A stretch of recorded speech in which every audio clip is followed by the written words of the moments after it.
One of the most often quoted verses of Scripture is John 3:16, the first part of which says, "For God so loved the world that he gave."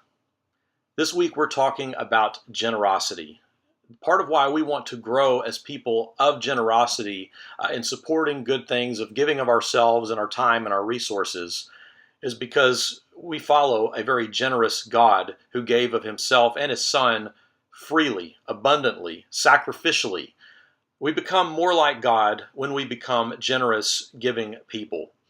Part of why generosity is valuable is number one, because it helps to remind us that all the good things that we have do come from God.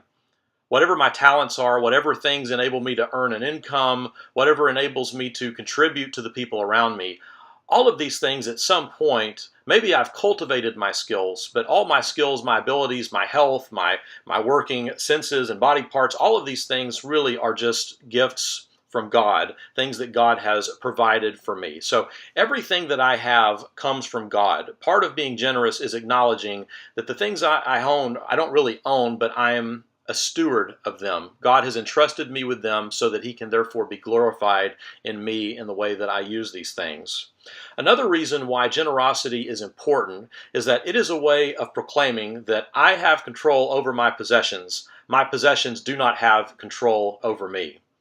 So if there are things in your life that you absolutely feel would be crushing to lose, I could not stand the thought of not having this thing because of what people think about me with it. Getting rid of some possessions, giving generously of our resources is a way of saying, I know all this came from God, and I don't even have to have any of this to have meaning. I mean, it's easy to say, oh, sure, I don't value my stuff that much, but try getting rid of some of it and see just how much it's taken root in your sense of self-worth. But generosity helps us to grow in understanding that all things come from God, helps us to grow in learning to let go of the things of this world that are temporary, are not going to be with us forever, to focus our mind on more important things. This week, I hope you enjoy your reflections on generosity.